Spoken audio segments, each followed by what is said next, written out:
So we've been doing this series on the family. Talked about growing old and love in the context of marriage, and today we're going to talk about parenting. Parenting is so hard. Can we agree on that this morning? If you have kids, parenting is... Hallelujah, amen. Man, I'll never forget that first day we took Christine home from the hospital. I've literally never changed a diaper before in my life. Yeah. And they just send you home, and you have this life that you are responsible with, and they're not coming home with you. And there's no PDF instruction manual or anything. And then you have these ideas as you're trying to figure things out. How do I be a dad? These ideas that seem great at the time, let me just give Christine a bowl and tell her to go get her Cheerios for herself. And the dog, big fan of that plan. Yeah, he loved it. And then there's this other time it's like, oh man, I loved nature as a kid. Let me just show her a video about all kinds of different spiders. And then I spent the next 2 nights reassuring her multiple times through the night that she would not die. And really, I'm just thankful that Christine's attitude is going to get so much better as she hits her teen years. We're really looking forward to that. People laugh when I say that. So we're going to look at what the Bible has to say this morning about being a parent. And it might surprise you, kind of the focus that it gives. And so Ephesians has a lot to say about family dynamics. So after he talks to husbands and wives, he has this instruction. By the way, kids, he tells you to obey your parents. But that's not what the message today is about. So Ephesians 6:4 says, parents, don't be a jerk.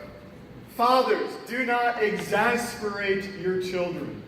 Instead, bring them up in the training and instruction of the Lord. So I'll tell you, look, parents, you should not be intentionally making your kids angry, even when they're little jerks. Christine has started getting this embarrassed, Dad face when she hears me talking about her in front of other people. So I've got to be cutting back now on how much I use her as a sermon illustration. I think back to me when I was growing up, man, my mom, she loved when she realized how much you can embarrass a teenage boy. When she had to pick us up, after school, I dreaded waiting in line because everybody's staying out there together. And you had the carpool line, the parents coming through. And she had a roof in the car. And she bought a sock puppet. And she'd take the sock puppet and stick it out the roof as she's waiting on and go, Aaron Holden! Yeah, I'm trying to go out and meet her in the line. And I get in the car Mom, I'm here. Just stop. Aaron Holden! She couldn't find the sock puppet one day. She grabbed a potato. I don't know why. She drew a face on it and waved it out the car. Do not exasperate your children, even when it's really fun. Don't. And some of you have gotten on me and pegged Christine in the face with some snowballs, posting the video, but don't make life hard on your kids. Okay? And I think we can clearly draw the line. All joking aside, some of those parents who post videos of them humiliating their children on the internet. That is not what God has in mind for you as a parent. So, number 1, don't be a jerk. Okay? Number 2, really basic stuff, discipline your kids. Okay, you read the book of Proverbs, you'll run into this multiple times. Proverbs 19:18, discipline your children, for in that there is hope. Do not be a willing party to their death. Solomon, who writes this, I wonder if as he was writing these words, he was thinking about what he experienced in his own family with his father, David. David apparently was not real big on the whole discipline thing because he had one of his sons rape his half-sister. And David did nothing about it. He was real mad, but he did nothing about it. And so then one of David's other sons, Absalom, kills his half-brother who did that horrible thing. And David again He kind of gives him a slap on the wrist and he sends him into exile. Then later he feels bad about it. He brings him back, and Absalom leads a rebellion, tries to kill his father and overthrow the kingdom. And Absalom gets killed in the process. So Solomon writes and says, don't be a willing party to their death. I have to wonder if you looked at his father David's lack of involvement in disciplining his own children and bringing justice, and found his father to be a willing party in the deaths of several of his kids. Now maybe this won't happen to you if you give into a tantrum in the supermarket checkout line. But I will tell you, you are actively harming your children if you do not provide them structure and consequences for their actions. So the Bible tells us, don't be a jerk and discipline your kids. And here's the surprising thing. That's about as far as it goes in giving us practical parenting advice in the entire Bible. There's no potty training tips. There's no advice on when to let them start dating. It won't even tell you what to do if you're in public and they start shouting four-letter words they heard Grandpa say. There's just none of that. Instead, the biggest emphasis that Scripture gives on parenting is found back in Ephesians.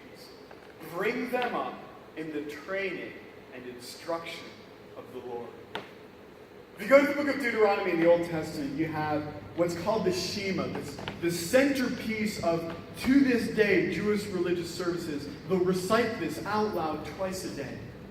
And the Shema begins like this. Hear, O Israel, the Lord our God, the Lord is one. Love the Lord your God with all your heart and with all your soul and with all your strength. Jesus described this as the most important commandment of the entire Bible. But it goes on. So this is what is most important. The next verse says this.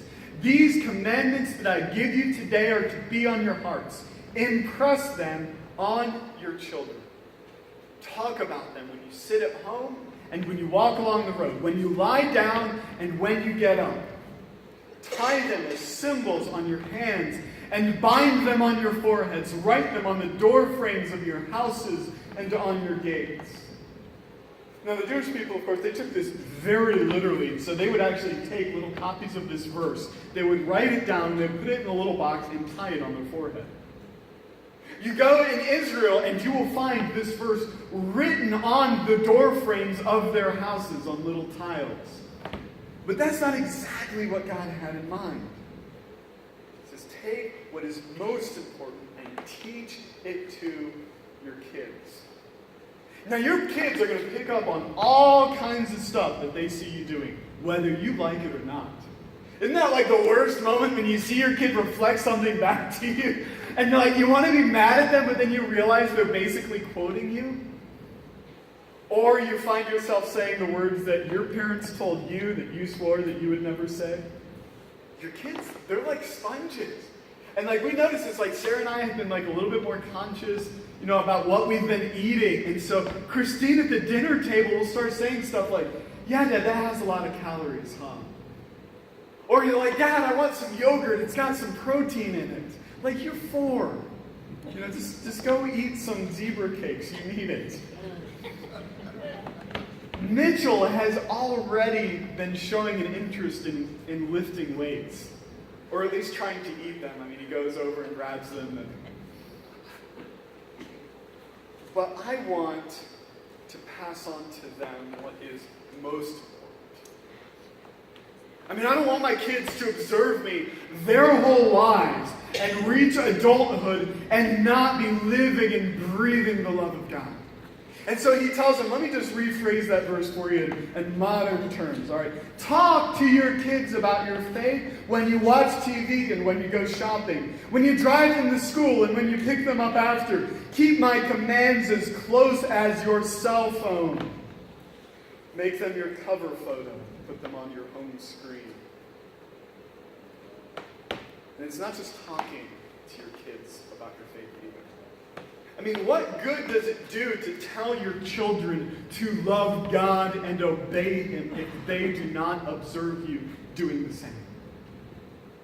I'll never forget one of the most interesting altar calls I've ever been a part of. So in North Carolina, I'd like sit on the front, somebody came forward to pray and be like ready to go and, pray with them as the associate pastor. And there's this lady who, the closing song, she is dragging her two boys like by the ears up to the altar. And I'm watching, like, I don't know if you can do that. And I go and I'm like, what can I pray with you? And, she was very upset. And they're like, oh my gosh, I'm really embarrassed. And I met with them after. Okay, and she was telling me how concerned she was about her two boys. And I just don't know what to do with them. And I want them to love God. And yet, as I'm talking to her, I realize the problem is that you don't know God. And you're trying to instill in your kids something you know nothing about. Like there's not even the basics. And the biggest challenge to your kids' spiritual growth is your lack of growth. So a sobering thought for you this morning is that you will be held accountable if you fail to. Eli was the high priest of Israel, the most senior teacher of God's word, the entire nation that God had chosen for himself. He lived his whole life serving in the temple, and this is the testimony given about his sons. Eli's sons were scoundrels. They had no regard for the Lord. And his was an issue of total neglect. He said words that were not backed up by action. What his sons were doing is, as he is serving as the high priest, his sons are sleeping around with the girls serving in the temple. And their dad is doing nothing about it. He said some stern words, but he offered no discipline. He allowed them to continue to serve. And you know what?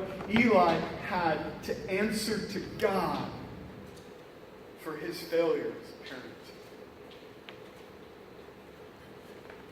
Now, I want to tell you this morning that, maybe your kids are grown and out of the house. And I know already, I've already got parenting decisions that I've made that I wish I could take back. And so I want to tell you, yes, you will answer to God. And you will be held accountable for your role as a parent. But God does forgive and he does restore broken relationships. It's been so cool at Celebrate Recovery, hearing this dad talk about how God has brought restoration to his relationships with his daughters after meth. Believe me, it is possible for God to bring restoration. And yet there is this responsibility. We're told several times in Deuteronomy alone, chapter 4, chapter 11, pass these things on to your kids. And you find it all through the book of the Psalms. Psalm 78, verse 5 and 6. He decreed statutes for Jacob and established the law in Israel, which he commanded our ancestors to teach their children, so the next generation would know them, even the children yet to be born, and they in turn would tell their children. This is how God's laws were supposed to be taught, generation to generation within the family. Here's the thing, there were no youth groups in Israel. There was the family. There was no Bible camp that you would send your kids off to. You had the festivals like Passover that were a whole family event where the whole family would travel together and spend a week in the presence of God. And to this day, Jewish families, during Passover, it is the youngest child who asks, why is this night different from all other nights? And the parents teach their kids. Now, you might ask, well, Pastor Aaron, we're putting a lot into, the youth programs here at the church and sending them off to camp. We're not doing anything wrong in that. Because the reality is, the majority of the kids that we have in our youth and our kids programs, they are not getting that at home. And we're doing what we can to reach out to the parents. When you have kids who come here and their parents are on drugs, we're not going to turn them away. And we're going to do what we can to feed them, to step in. But we have to understand that we cannot replace the role of the parent. So if you're here today and you have youth or kids, the attitude you cannot have towards church services, towards my role as a pastor, or any of the leaders downstairs, is let me bring my kids here and let them teach them about God. We want to support you in that. We want to do everything we can to be a supplement, but if you are not the foundation of the spiritual growth of your kids, we are wasting our time. The responsibility begins in the family. We do everything we can to support that in the church, but all through the Bible it says, parents, it is your job to raise up your kids in the way they should go. And it's just best to have both. Now, Christine's going to hear a whole lot of sermons in her life, whether she likes it or not. There is great promise for those who will do this. Proverbs 22:6, very familiar to many of you. Start children off in the way they should go, and even when they're old, they will not turn from it. Boy, I'm hoping a lot on that. I think when I was a kid, I hated bluegrass. I couldn't stand it. I only had to deal with it like once a year when we go visit my family in Tennessee that talked funny. And we would drive through the Smoky Mountains, and my dad, as soon as we started hitting the elevation, he would sort through that radio dial, and he found and we hated it. We're howling, Dad, just stop.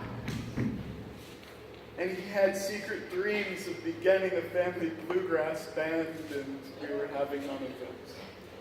So I went on my own way until I was 21 years old, and I was driving to work, and I was sorting through the radio stations, and I heard that banjo, and I can't explain why. It just spoke to me. I'm like, why do I feel emotional about this? Oh, it just speaks to my soul. Why do I like this? And I love bluegrass music, and it touches me in a way that I can't describe. And I think it's that person work. That raised me up in the way I should go, and I've returned to it now that I'm older. Some of you are anxiously waiting to see this take place in your adult children. So I want to close with this thought, because sometimes we only give that, and we read that verse and we're like, God, when is this going to happen? And the amount of guilt and that burden of responsibility we feel for our kids can be overwhelming. So I want to leave you with this thought. God goes to the prophet Ezekiel. We read to you what he says to Ezekiel. Ezekiel 33. Son of man, speak to your people and say to them, when I bring the sword against the land, and the people of the land choose one of their men and make him their watchman. So what would happen is, back then you'd have fortified cities with a wall. And if an army came in, everybody would kind of live in the surrounding area. It was a watchman's job to stand at a tower just all day and watch and see if somebody's coming in to kill us all. And if he saw them, he'd be like, hey, people in fields, you can't see them, but like right behind you, there's dudes with swords, so run into the walls and live. And so he says, okay, that watchman, if he sees the sword coming against the land and blows the trumpet to warn the people, then if anyone hears the trumpet but does not heed the warning, maybe they're texting or something, and the sword comes and takes their life, their blood will be on their own head. Since they heard the sound of the trumpet but did not heed the warning, their blood will be on their own head. So he says, Ezekiel, the watchman, if he gives them warning, and like, just a second, let me finish this text, and then they die, it's their fault. If, though, they had heeded the warning, they would have saved themselves. But then he says this, but if the watchman sees the sword coming and does not blow the trumpet, maybe he's up there texting and hears people dying, like, oh man, I'm sorry. If he does not blow the trumpet to warn the people, and the sword comes and takes someone's life, that person's life will be taken because of their sin, but I will hold the watchman accountable for their blood. So then God goes on to tell Ezekiel this. He says, Ezekiel, you're a prophet. I give you a job to do. You go and warn these people. If you do the job that I gave you to do, you are not responsible for how they respond. Ezekiel needed to hear this because most people rejected him, wanted nothing to do with what he was saying. Now God says, now Ezekiel, if I tell you, hey, go and warn the people, and you go play Xbox all day, you're going to be responsible because you didn't do your job. Now this is primarily with a prophet, right? And he's giving God's word to Ezekiel. But I think it applies to parenting as well. If you neglect your children, if you are lazy in your parenting, if you do not discipline them, if you do not teach them to follow Jesus, you share a measure of the responsibility for their rebellion. You're out of the house, little else you can do, God does forgive. But if you have done to the best of your ability what you needed to do, you are not going to be held responsible for the decisions that your kids make. I'll say it again, stop beating yourself up. You have kids that have grown up and have made their own choices. Do not hold yourself responsible for them. You're going to answer to God for your own actions. I know it's hard. I know I put my parents through a lot. All right, watching me and asking, and everybody in my family asking, well, what did we do wrong? I made my own choices. I hit that age and I decided to go my way. You cannot hold yourself responsible for other people's decisions. Put it this way, Christine, one day she was 2 years old and she's playing with the hose and the spray nozzle. And she grabbed it and she had it pointed the wrong way. And I had a moment where I could have said, like, hey, Christine, don't do that. But instead I said, hey, Sarah, look at this. Okay, so I was responsible for that. She learned the lesson. And she's very cautious with that now. I was responsible for that. But I was also a lifeguard. And I spent all day telling kids, don't run. That's concrete. It's wet and it's a lot harder than your face is. Don't run. Don't run. Don't run. Bam! Don't run. All right, so I was doing what I needed to. I was doing my job. I was not responsible for their decisions. So some of you, and what happens is this, is parents, when their kids are grown, it's like they want to still be involved in their kids' lives like they're 4. All right? And like we're trying to give Christine this freedom to like, choose her own outfits. She showed up to like the community Easter service. If any of you were there like this past year, you see what she was wearing? She said, Daddy, I want to choose a special outfit.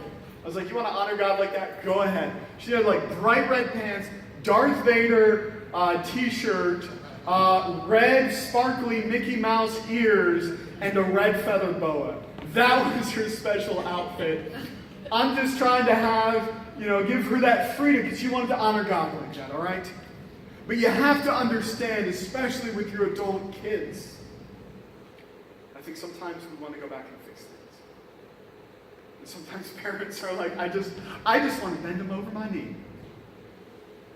And we're so anxious because you see them making those decisions. You see them going down the wrong road and you want to fix things, but you can't. If they're grown now, you gotta cut them loose. Like I said, I think sometimes the reason we want to do that so much is we feel that responsibility as though it continues. If I let Christine, go and make her own decisions in every aspect of life, I am neglecting her as a parent. If you got a kid who's 30, you gotta let him go. You gotta let him go. I know parents in our extended family who are struggling with things. Talked to my uncle who was homeless for a period of time. My grandparents had the ability to take him into their house. They allowed him to go to jail. They allowed him to be in jail and remain there because he needed to experience the consequences on him. They couldn't swoop in like he was 4. Now God's brought him back to his senses. They've gotten to see the fruit of those actions. But I just want to tell you today, some of you, you're carrying burdens you don't need to carry. will you lay them down today at the altar? Some of you got kids, and they're still in your household, and they're still your responsibility. And I want to encourage you today, before every Little League practice you take them to, every SAT training that you do with them, before all of that, train them up to follow Jesus.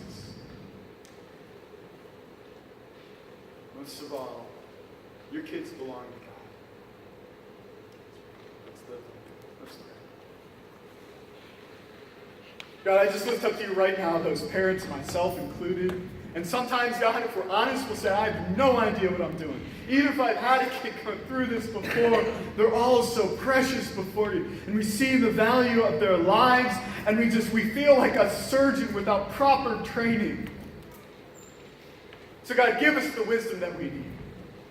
Give us the perseverance to deal. Give us the strength to endure. The love to cherish them. Most of all, God, instill in our minds that we are to be most involved in teaching them to follow you. God, maybe for some of us this morning, that means that we've got to draw closer to you. We've got to step up and set the example in our family.